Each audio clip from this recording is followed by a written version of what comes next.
Hey everybody, what's going on? Hellmite here, bringing another video from Grab the Lantern today. The Skarner VGU has been out for a few days now, and I finally feel comfortable enough talking about the Skarner VGU and giving you guys my first impressions of our newest rework. Now, while I know the Skarner VGU has been controversial for various different reasons, I do feel, setting aside old Skarner, that this new champion, effectively, is an extremely good addition to the game. I think Riot have actually done a very good job of helping to make Skarner still feel like old Skarner. I think that there's a lot of good that has come out of this VGU. So let's go ahead and dive right into things, starting off with the things that I appreciate about the VGU. First up, of course, is that he feels similar to old Skarner. This is especially with regards to the new Q and the new W, which essentially are AoE damage near Skarner and on-demand durability. This means that Riot didn't really reinvent the wheel with Skarner. He should still be fairly simple to pick up and play with. They did shift Skarner from being a bruiser into more of a pure tank, in my personal opinion, but I don't think this is a bad thing. He still wants to brawl in teamfights and can do so quite well thanks to his new passives dot, as well as the constant steroids he's receiving from his Q. And speaking of his Q, Skarner's new Q is massively improved over its old incarnation. Having the utility of throwing the boulder early to slow a target or to go for a fadeaway kill is quite powerful, but naturally if you hold on to it, it gives Skarner access to a ton of damage mid-fight. Q3 hits like an absolute truck. I liken it a lot to Mordekaiser's old Q3, where you just like one-shot people with just that ability alone. Like it feels very similar to that in terms of how much damage this ability can deal, which makes it feel very, very satisfying to use, and then offers some degree of actual consideration about holding the rock versus throwing it. If you think you can gap close on the champion without needing to throw it, don't ever do that because you get to deal so much damage. Overall, I think it's a great place for Skarner's bread and butter ability to be, and does make Skarner's moment-to-moment gameplay feel quite good. Skarner's E is also extremely fun to use. I really wasn't sure about Ishtal's impact when I first read the ability, but having played with it, I am absolutely in love. This is one of the most fun abilities that Riot have printed in a long period of time. It's a fair bit more steerable than Sion's ultimate, but also has the flexibility of being able to go through terrain, which opens up so many options for Skarner in terms of gank routes, flank routes, just general map mobility, chasing down champions that are trying to run away from you. Like, there's a ton of things that this ability lets you do mobility-wise that makes Skarner feel like objectively one of the most mobile champions in the game, which is very funny because I think he's very kiteable when he doesn't have E, but when he has E, it's really hard to get away from this guy. And the fact that you don't need terrain to use it makes it better. You can just kind of pop it in the middle of mid lane to just try and run somebody down. If you don't have a terrain to slam a champion into, you can still at least kind of steer them around to try and turn them back into your team. Or if you're trying to take an enemy champion away from a fight, you can grab them and just keep running in the direction you're going, right? Just get rid of them. Like, there's a lot of things that this ability does that are just so fun for me personally. Like, maybe I'm tripping, but I love this ability. I think it's super, super fun to play with. This is also another extremely rewarding ability to land. If you grab a target and slam them into a wall, you get a ton of crowd control, the suppression from the grab, plus the stun from the wall bang, plus a ton of damage, and of course you can reposition them freely as I was mentioning above, which just means this ability, if you land it, is extremely rewarding.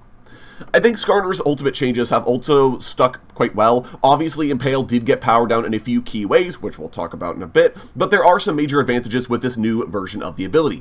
First off, it's AoE. Grabbing 3 enemy champions to reposition as you will is quite powerful, and does give you the ability to just kind of say, nah, you know what, enemy frontline, you're going to fight the rest of my team all on your own because I'm going to grab all of your backline and just put them somewhere else, which is really, really fun. The fact that this ability is also non-targeted is an advantage in some scenarios. You can go for a predicted R, for example, or in a game I actually was able to grab an Akali out of her shroud and pull her under tower because I don't need to see her to grab her anymore. I can just press R on the general vague cone where I think she is, and if she's in there, well, great, she got impaled, and now she's dying under my tower, right? So there are some advantages. I'm not going to say this ability was totally buffed or anything, but definitely I think there are some things about the new Impale that I do quite like. Skarner can be also quite sticky in the right circumstances. Between his E's wall slam, the W slow, and the Q slow, he can be a very difficult champion to get away from in the right circumstance. This makes him almost more of a persistence tank than anything else. I think his initiation is kind of lackluster, but he can easily keep up with enemy champions as they try to flee, which can make him quite powerful in extended plays and just sort of running people down, which can be a good place for a tank to be, especially given that he doesn't really have a ton of upfront burst damage in the same way that other champions do. I also love that Skarner's top and jungle both feel playable. Even if they were not equal in power level, I think Skarner top did receive some hotfix nerfs, like the day it went live. But I like the fact that this champion is now playable in multiple lanes. Like, I know some people tried to experiment with Skarner top in his previous incarnation, but giving up on your passive ability entirely just feels extremely bad, and was the handicap crutch keeping Skarner as a jungler and only a jungler. I really like the fact that Skarner now doesn't have to have this play pattern, that he can say, I can go top lane and be sort of a brawling tank top laner. I really do appreciate about the champion, and it makes him a little bit more flexible as far as a pick goes. Also, and this is maybe a little controversial, I do find Skarner's new lore compelling. I'll talk more about it in a bit, but while I'm not happy that Skarner's old lore has gone away, I do really like what Riot have done with Skarner. They managed to keep his individuality as a giant scorpion by making him a kaiju-scale scorpion, and also retained some of his sympathetic traits, and I like that they put him at the center of a region's story. Obviously, it's not Piltover and Zon this time, but I like that they're sort of helping to flesh out Ishtal, and I do think that seeing Skarner's new visual design, he makes a lot more sense in Ishtal in this sort of form. I had Riot released Skarner yesterday instead of back in Season 2 when he first came out, I would have zero problems with this champion's lore. Like, that's how strong it is, and as a result, if you are setting aside old Skarner, there is really nothing to complain about with this new character. But not everything is sunshine and roses with new Skarner. There are some things that I feel like Riot probably could have improved with his design and with his lore. First up is that Skarner is clunky. I know Riot have good reasons for designing Skarner's abilities the way they did, but there's no avoiding the fact that he feels quite clunky to play. Primarily, this comes from Q's startup animation. When you press the button, you have to stop moving, attacking, using abilities, and everything in order to spend about a quarter second ripping a rock out of the ground.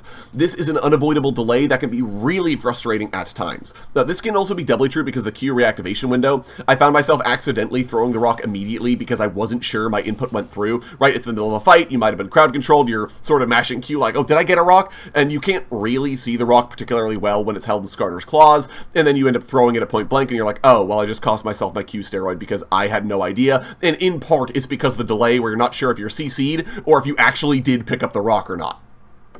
Now, I know why Riot added this sort of reactivation window, and that's because the Q really, really hurts, and Riot wanted to give Skarner's opponents a chance to see it coming, but it does make him feel quite clunky.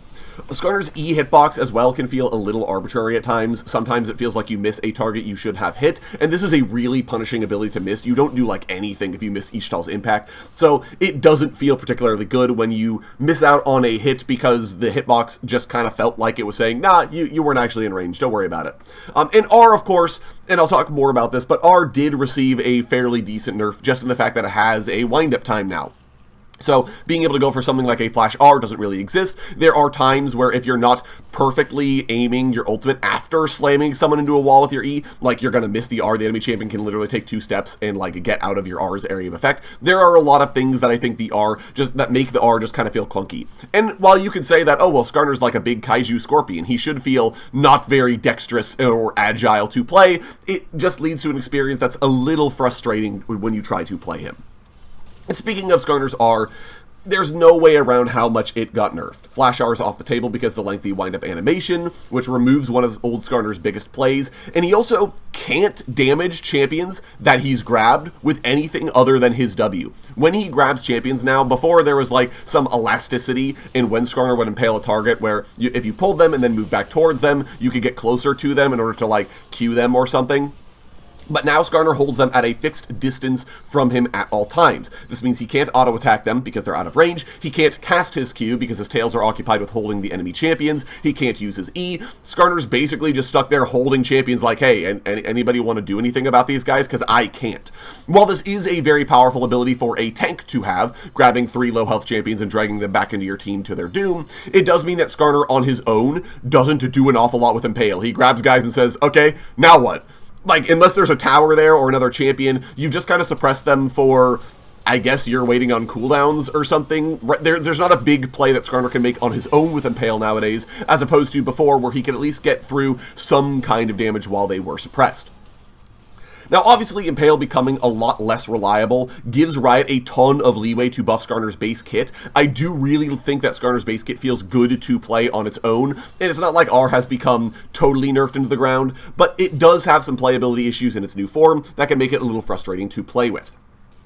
Finally, old Skarner's removal really hurts from a narrative perspective. I've talked at length about this elsewhere, so I won't rehash all of my arguments, but suffice it to say, it's really sad that Riot just chose not to engage with any of the things that made old Skarner extremely compelling. It's not like having a controversial story point is the problem here. Like, Riot made Demasia's ongoing persecution, and some could say genocide, of mages the core aspect of that region's story. Like, that's the one thing that the inter-Demacia, like, story is about.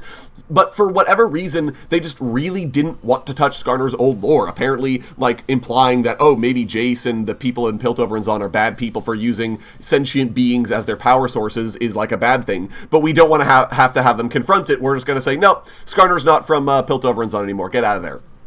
It really is just curious to me. Arcane is probably the culprit, which is another reason why Arcane shouldn't be canon, but suffice it to say, it's just really tragic how Riot just chose to not engage with an extremely compelling story point.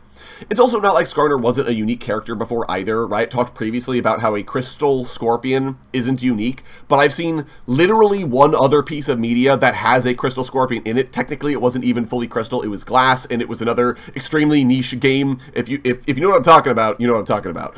But so, it just doesn't hold water. I don't know why Riot decided to dramatically change Skarner. Again, I think new Skarner is great. I think that if he'd have existed starting when the VGU came out, no one would have a problem, but there is some disappointment to be had with the context of the old Skarner essentially being deleted from the game. But those are my thoughts on new Skarner. I do find this champion extremely compelling. I think he's a very fun character to play now, and I do actually like the new lore, and I think Riot have done a very good job with his design overall, my issues notwithstanding. But let me know what you think of Skarner down in the comments section below. I'd love to hear your guys' thoughts. If you think Riot did a good job, bad job, mediocre job, let me know all that down in the comments. If you enjoyed the video today, go ahead and leave it a like, and if you really enjoyed the video, consider subscribing. I upload a video every Monday, Friday, and on patch days as well. Once again, thank you guys so very much for watching. I do appreciate it, and I'll talk to you all later.